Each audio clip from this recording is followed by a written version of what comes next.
Now we are going to discuss the medial part. Interior part हमने first part में discuss कर लिया है. Then we are going to discuss the medial part. Medial part के लिए आपने याद रखना है the interior is form by the lesser wing of sphenoid while lesser wing of sphenoid, ये हमने पहले बताया, इसका अगर वो पोस्टीरियर बना रहा है तो मीडियल का इंटीरियर बना रहा है. ठीक है. और पोस्टीरियर कौन पार्ट हमारे पास बना रहा है? हमारे पास पोस्टीरियर पार्ट जो है वो हमारे पास पीट्रस पार्ट बना रहा है, और लेटरली जो है वो हमारे पास टेम्पोरल बोन बना रही है. Temporal part bone there is laterally there is a squamous part and there is a posteriorly there is posteriorly कौन बनाया हमारे पास? Petrous part, temporal bone. देखो lesser wing of sphenoid, temporal bone पीछे वाली आ गई, कौन सा पार्ट? पीट्रस पार्ट. और लेटरी जो आ गया ना वो हमारे पास कौन सी आ गई? स्क्वैमस बोन आ गई. ठीक है, टेम्पोरल बोन का पार्ट है वो. Then we are going to discuss the medial part. इसमें आपने एक बेसिक कॉन्सेप्ट याद रखना है. यहाँ से जो नर्व गुजरती है वो C1 तो इधर से गुजर गई, यहाँ से C2, C3, C4, C5. C5 के 3 पार्ट होते हैं, V1, V2, V3 and C6. Now we are going to discuss कि कौन कौन सी कैसे कैसे गुजरती हैं. ठीक है. सबसे पहले C2 जो है वो ऑप्टिकल केनाल यहाँ से गुजर गई. ठीक है, optical canal interior clinoid process C2 यहाँ से गुजर गई. देन इसके बाद जो हमारे पास आगे हम डिस्कस करने जा रहे हैं, आपने एक तरतीब से लेके चलेंगे तो फिर हमें याद रहेगा. अब यहाँ पे जो आता है ना वो आता है हमारे पास फोरामेन रोटेंडम सबसे पहले. ठीक है, इंटीरियर क्लिनॉइड प्रोसेस के पास ही रोटेंडम छोटा सा होता है, रोटेंडम. उसके बाद ओव्यूल और स्पाइनोजम. ROS से आप याद रखें, रोटेंडम, ओव्यूल और स्पाइनोजम. इसके इसी तरह करके लेसरम होता है, लेसरम, फोरामेन लेसरम. इस तरफ कोई करके आगे की साइड पे आपको फोरामेन लेसरम मिलेगा. ठीक है. फोरामेन जो होता है इसमें से जो होता है ना, और यहाँ पे जो होता है ना, यहाँ पे होता है superior fissure orbit. Superior fissure orbit, superior fissure orbit से जो गुजरती हैं वो C2, C3, C4, C5 और V1. ठीक है, यहाँ से गुजर जाती है. सुपीरियर ऑर्बिटल फिशर से हमारे पास गुजरी कौन सी, मैंने बताया यहाँ पे करके एक आपको ऐसे ग्रूव से, जब आप स्कल की प्रैक्टिकली देखेंगे ना तो आपको ग्रूव सा नज़र आएगा. तो हमने बता देना है यहाँ से गुजरती है C3, C4, C5 and V1. अब रोटेंडम V2 से आपने गुजर गई. ठीक है, V3 लेसरम से गुजर गई. ठीक है. अब स्पाइनोजम का रह गया एक.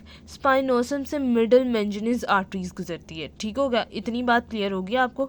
ठीक है, मैंने आपको क्या बताया कि लेसर सुपीरियर ऑर्बिटल फीचर से हमारा गुजर गई आर्टरीज जो गुजरी हैं वो C3 गुजरी है, C4 गुजरी है, C5 और V1 का पार्ट. देन जो हमने ROS बनाई वो V2 से शुरू होती है, V2, V3 इन दोनों से गुजर गई. R से गुजर गई रोटेंडम से V2 और O से V3, और S से जो गुजरी है, स्पाइनोजम से जो गुजरी है, वो हमारे पास मिडल मेंजनीज आर्टरी हो गई. देन उसके बाद फोरामेन लेसरम होता है जो बाद में जाकर टिश्यूज़ वगैरह जो है इसको फिल कर देती हैं, और यहाँ से गेट पेट्रोसल नर्व गुजरती है. ये फोरामेन आपको याद हो गए होंगे मेरे बताने से ही. ये जो होता है सेलर ट्यूनिका होता है. ठीक है, ये जो पोस्टीरियरली नज़र आ रहा होता है ना, ये पोस्टीरियर क्लिनॉइड प्रोसेस होता है, और यहाँ पे डॉर्सम सैली से कहते हैं. ये सैडल शेप होता है, पिट्यूटरी ग्लैंड यहाँ पे होता है. डॉर्सम सैली, पिट्यूटरी ग्लैंड यहाँ पे होना है, सैडल शेप स्ट्रक्चर है. ये हमारे पास था क्या, हमारे पास हमने मीडियल क्रेनियल फॉसा डिस्कस कर दिया. नर्व्स जो है वो इंपॉर्टेंट है कि कौन कौन सी गुजरती है वो कर लेते हैं. उसके लिए मैं बेस्ट रिकमेंड आपको करूँगी ये टेबल. अगर ये टेबल आपने कर लिया तो समझ लें आपको नर्व्स वगैरह कि कौन कौन सा रूट है वो आपको याद हो जाएगा.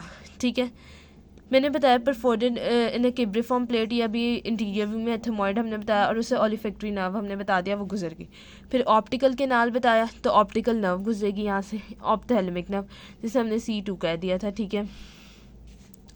देन उसके बाद हमने बताया C2 हमने बताया कि एक मीडियल क्रेनियल से कौन सी गुजरनी, C2, C3, C4, C5 ने गुजरना है, V1 ने गुजरना है, V2 ने गुजरना है, V3 ने गुजरना है. ठीक है, ये सारी नर्व्स जो हैं वो किस तरह से गुजरेगी, किधर से गुजरेगी, मिडल क्रेनियल फॉसा से C6 तक गुजरेंगी, और 3, 2. अब ये देखें 2 को तो हमने गुजार दिया. ऑप्थेलमिक सुपीरियर ऑर्बिटल फीचर से मैंने बताया ऑक्यूलोमोटर, ट्रोकेंटर, ऑस्लियोफरेंटल, lacrimal, abducens nerve, superior ophthalmic nerve. नाम भी आप इसकी याद कर ले, जैसे मैंने आपको बताया कि यहाँ से कौन सी गुजरी, C2, C3 गुजरी है यहाँ से. ठीक है, C4 तक गुजरी है यहाँ से, और C5 तक गुजरी है. आपको यहाँ से मैं लिख देती हूँ C3 से C5 तक और V1 का पार्ट यहाँ तक गुजर रहा है हमारे पास सुपीरियर ऑर्बिटल फिशर से। फोरामेन रोटेंडम से मैंने अभी बताया V2 गुजरेगी, ठीक है, और V3 ओव्यूल से गुजरेगी। स्पाइनोर्सम से मैंने बताया था मिडल मेंजिनियस आर्टरी गुजरी। कैरोटिड फोरामेन से इंटरनल कैरोटिड आर्टरी गुजरी, और ये जो पार्ट उसके बना रहे। तो ये हमारे पास मीडियल क्रेनियल फॉसा इस तरह हमारा डिस्कस हो गया। नेक्स्ट वीडियो में हम डिस्कस करेंगे पोस्टीरियर क्रेनियल फॉसा।